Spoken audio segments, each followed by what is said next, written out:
Hello and welcome back to my channel.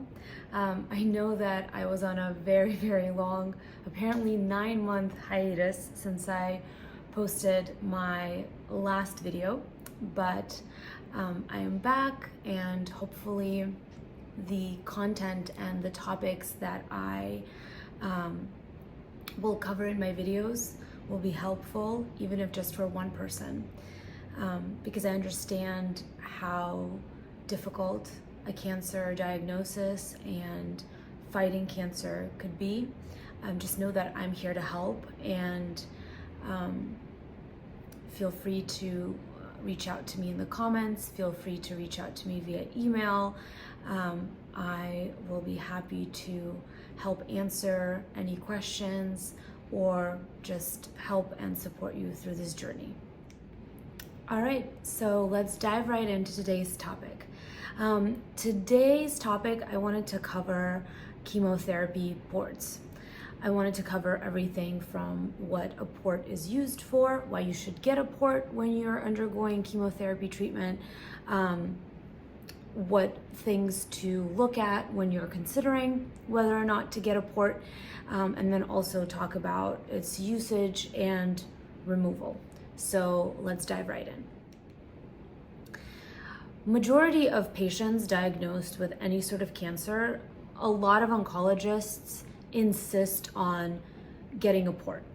However, there are some that don't mandate it, and during my initial diagnosis, my oncologist didn't mandate getting a port. She sort of left the door open and said, "It's up to you."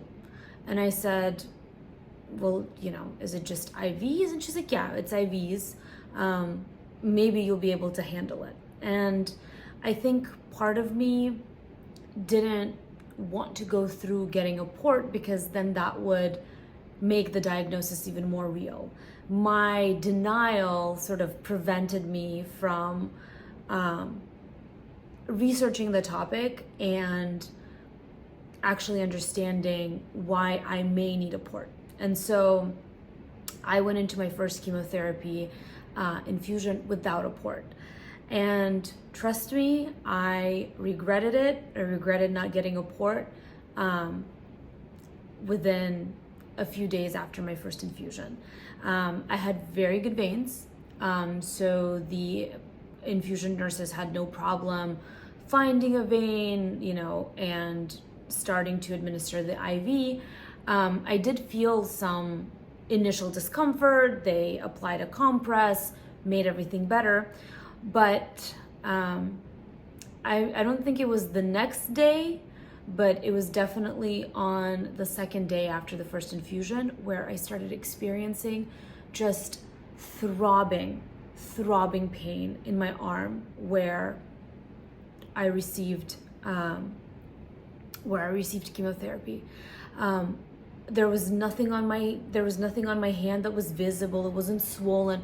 It was just so painful, and pain medication didn't help. And as soon as I reached out to my oncologist, she suspected that it was a thrombosis of the vein that the chemotherapy was administered into. And what that means is that the vein collapsed and sort of clogged, and that was causing pain.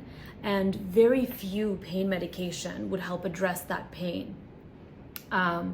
And I was immediately put on blood thinners after the clot was confirmed via ultrasound. And basically I realized that this would happen after every infusion with every vein, because the chemotherapy drugs in my particular regimen were very harsh and my veins wouldn't be able to handle them. So even though I was already convinced that I need a chemo port ASAP, unfortunately there weren't any appointments available anytime soon. And believe it or not, but with blood thinners and all sorts of pain medication, I ended up having 3 or 4 chemotherapy infusions via IV before being able to get a port.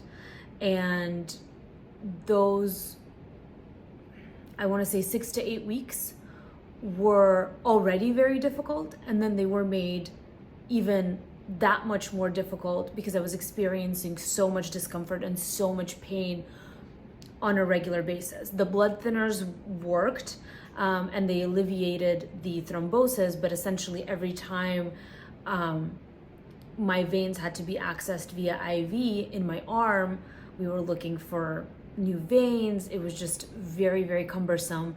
And my veins, I will tell you, it has been more than 2 years at this point, still have not recovered. I used to have excellent veins in my elbows. I don't have those veins anymore. Now, whenever I have to get blood drawn, I only can use my hand veins, which are still intact because those were not utilized.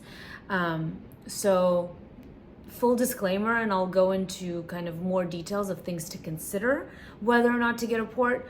But if you have more than, I don't know, 4 infusions, and if you have multiple drugs in those that will be administered during those infusions, get a port. Do not make the same mistake that I did.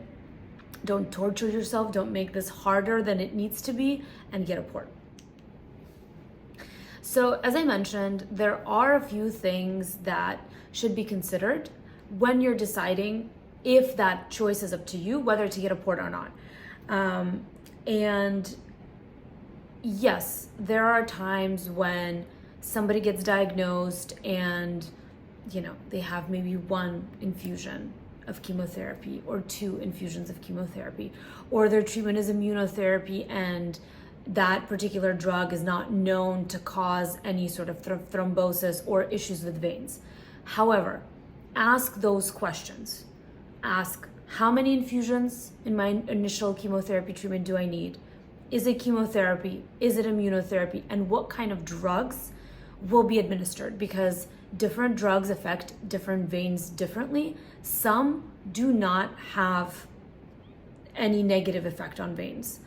Others are very harsh on veins, therefore causing the pain, the burning sensations, and then things like thrombosis that I experienced. So those are the 2 major things to consider. Number of infusions, and I would say anything more than 3, get a port. And the type of drugs. Those are the 2 major things to consider. And I'm sure that if you stumbled upon this video, you were obviously looking on information for chemo ports, so you know what a chemo port is. But just to kind of give additional information, a chemo port is essentially a device that's implanted in your chest or your arm or your abdomen that will allow chemotherapy to go directly into a large vein rather than using the small veins that can thrombose and that can cause problems. So yes, implanting that device will leave a scar.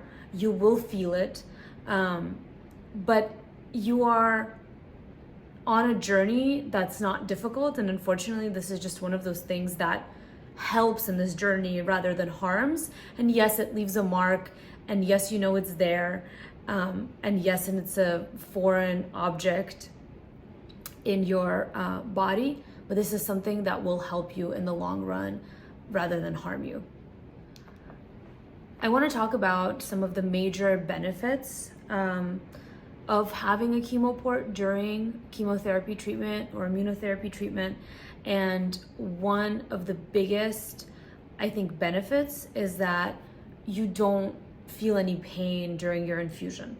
So yes, there is a prick that has to happen so that the port is accessed, but there are ways to minimize that pain.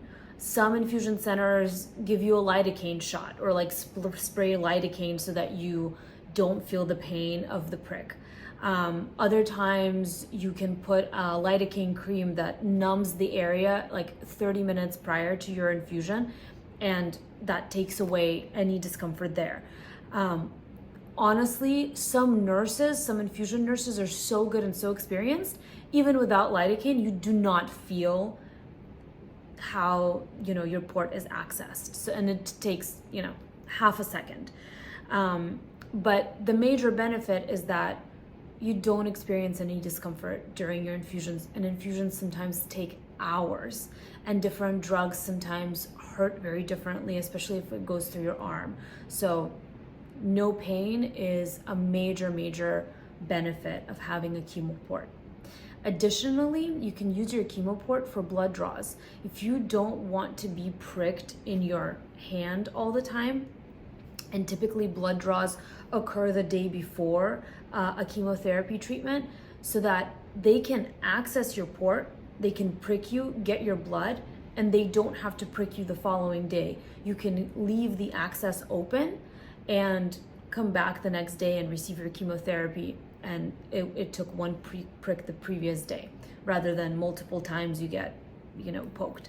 So that's another major benefit. The third major benefit is the fact that during chemotherapy, if you are getting an infusion through your port, which typically is here, your hands are free. You can do whatever. I did a big cross-stitching project when I was first undergoing chemotherapy, and I couldn't do that the first infusions because I had IVs in my arm. I couldn't bend my arm. It was very difficult. But when your infusions happening here, your hands are totally free. You can eat, read, draw, cross-stitch, knit, whatever, and nothing is interfering with your hand mobility, which is a very big part of a pleasant experience during your infusion, because as I said, infusions can last anywhere from an hour to 6 hours per day, depending on the type of treatment that you need. The last thing that I want to discuss in this video is port removal, and your port can stay in your body for years. It's something that is safe. It's something that doesn't bother you after a certain point. You sort of forget that it's there. But I know that a lot of patients, after they're done with treatment, the first thing they want to do is remove their port, while other patients are like, no, I'm going to keep my port just in case something else happens. I don't want to, have to implant it again. But I was somebody who wanted the port removed immediately after my first chemo was done, but my oncologist suggested I at least wait till I get my PET scan results back, and obviously it's good that she did, because my PET scan results indicated that the cancer did not go away after the initial chemo treatment, and so I never removed my port and kept it, because I then went on to get a stem cell transplant, and preparation for the stem cell transplant required having a port, because I was given immunotherapy to prepare for the transplant. And then after the transplant, I also had 6 months of maintenance therapy, which was also immunotherapy, which also required an IV infusion. And so my port served me for a very long time. I had it removed at the end of last year. So I had my port in for 2 years, and honestly, it made everything so much easier. And I hope that this video helps you make that decision and helps you not make the same mistake that I did, because initially, as I mentioned, I didn't implant the port and suffered many consequences. And so don't do that to yourself. Get the port. It will make your life easier. You will have it removed. The scar is tiny, and it's something that will make your life and your journey through this much easier. And also, while making this video, I realized that I have my port. I had it removed, but I was able to get it. And I don't know, maybe some people think that that's weird, but I think a lot of patients want their port, and in a lot of hospitals, it's not allowed. So let me show you what it looks like. It's super gross. This is what a port looks like. This is the spot where the needle goes in, and if you look closer, there's all of these needle marks. And then this goes into your vein. And so the chemotherapy flows through here, down this cord, and directly into your vein. So the port was implanted this way. As I said, thank you for watching. I'm going to try my best to post videos on a regular basis, and I hope that this was helpful. And if you have any questions about your port or about your treatment or anything that I could help with, comment below, and I will do my best to get back to you. And once again, thank you for watching.